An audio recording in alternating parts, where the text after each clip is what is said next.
তোমাকে একটা খবর দিতে এসেছি।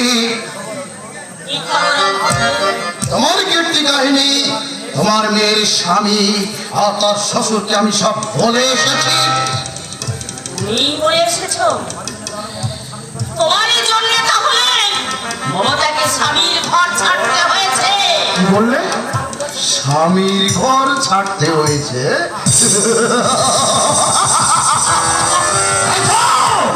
এই তো আমার প্রতিশোধের আগুন জ্বলতে শুরু করেছে। একটা মেয়ের জীবন নষ্ট করে দিয়ে তুমি আনন্দে হাসছো? হাসবো না? মেয়ের জীবন নষ্ট করে দিয়েছি বলে আজ তোমার দুঃখ হচ্ছে, কষ্ট হচ্ছে। অথচ আমার মায়ের জীবনটা নষ্ট করে দেবার সময় এত দুঃখ, এত মায়া কোথায় ছিল? তুমি বিশ্বাস করো, তোমার বাবা তোমার মায়ের কথা আমার কাছে গোপন করেছিল। যখন জানতে পারলে তখন আমার বাবার জীবন থেকে তুমি সরে গেলে না কেন? উপায় ছিল না নয়? তখন আমার বাবার অর্থ বৃত্ত ব্যাংক ব্যালেন্স দেখে তোমার চোখ ধাঁধিয়ে দিয়েছিল। লোভে তাই তুমি ন্যায় নীতি আদর্শ ভালো মন্দ কিছুই বুঝবার চেষ্টা করনি। তোমার তিরস্কার আজ আমার ন্যায্য পাওনা। তবু আমার অপরাধে আমার মমতাকে তুমি কাঁদিও না। তোমাদের সবাইকে এক এক করে কাঁদাতে না পারলে আমার স্বর্গীয় মায়ের আত্মা মুক্তি পাবে না। আমি তোমার সম্পর্কের দাবি নিয়ে বলছি না। আমি তোমার মায়ের বলছি, একেবারে মা তোমার করুণার দ্বারে আমি জোর হাতে মমতার সবটুকু ভিক্ষা চাইছি। দেব না, আমি তোমাদের আর আমার মান্ত্রিক পরিণতি দেখতে চাই। আমার মায়ের মতো তোমাকে দিনের পর দিন অনাহারে থেকে রোগে ভুগে বিনা চিকিৎসায় মরতে হবে।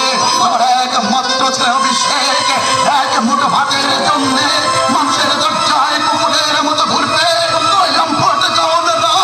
আত্মীয় স্বজন বান্ধব হারিয়ে যন্ত্রণায় ঘুরবে। তখনই হবে আমার শান্তি। তার আগে তোমাদের জন্য আমার কোনো করুণা নয়, অনুগ্রহ নয়। তোমার ইচ্ছাই হয়তো পূর্ণ হবে, কারণ আমি যে নিজের পথে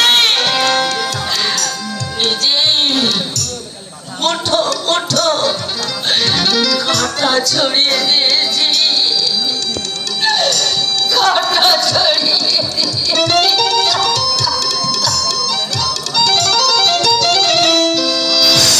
তোমরা যত কাঁদবে আমি ততই হাসবো।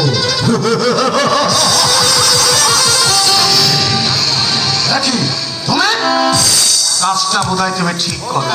কোন কাজের ভালো করেনি আর কোন কাজের কথা তুমি বলছো? তোমার যে অনিষ্ট তুমি করেছো তা কি তোমার উচিত হয়েছে? শিখাতে এসেছো, মিথ্যে পরিচয় নিয়ে বাঁচতে যার লজ্জা হয় না। অন্যের ন্যায্য পাওনা কেড়ে নিয়ে যে আনন্দে দিন কাটায় সে উচিতের বিচার করে কোন লজ্জায় উচিত শেখাতে এসেছো। তোমার সঙ্গে কথা বলতে আজ আমার ঘৃণা হচ্ছে।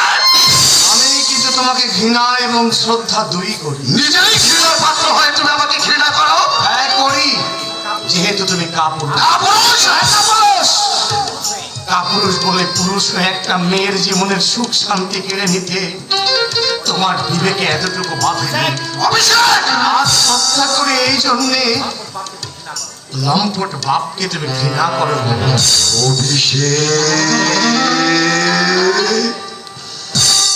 অভিষেক, এ দুটো কথায় আমি তোমার অন্তর বুঝতে পেরেছি। অভিষেক, তুমি ঠিকই বলেছ, আমি একটা পুরুষ।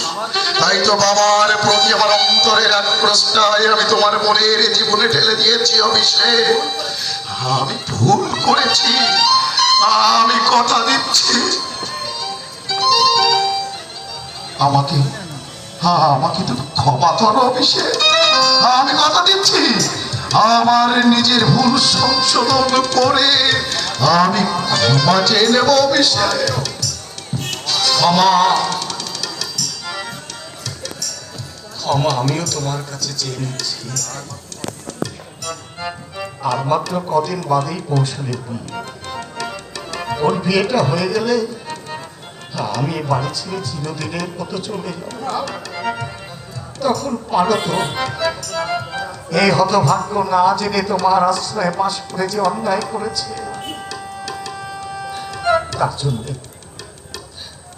জন্য তুমি আমাকে ক্ষমা করে দিও। তুমি বিশ্বাস করো আমি এটা চাইনি। একটিভাবে নকল রাজপুত্র বেঁচে থাকতে আমি চাইনি।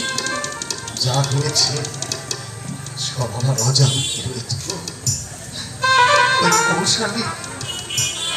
ওই কৌশলী আমাকে বড্ড বেশি ভালোবাসে গো, আমাকে বড্ড বেশি শ্রদ্ধা করে। ওর এই ভুলে ওর এই কচি পুত্রটা আমি ভেঙে গুঁড়ো করে দিতে পারবো। তাই ওর বিয়ে না হওয়া পর্যন্ত এই কটা দিন আমি তোমার কাছে জোর হাতে ভিক্ষে যাচ্ছি। আমি চিরদিনের মতো বাড়ি ছেড়ে চলে আমার এই কলঙ্কিত মুখ আমি আর কোনোদিন তোমাদের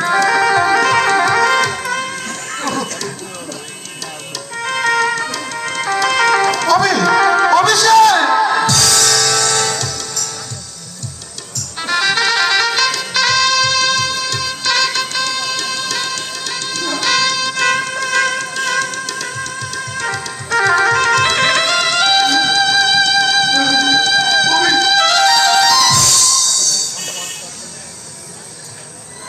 এত সুখ সম্পদ ত্যাগ করে যে চলে যেতে চায় সে তো মানুষ নয়, দেবতা।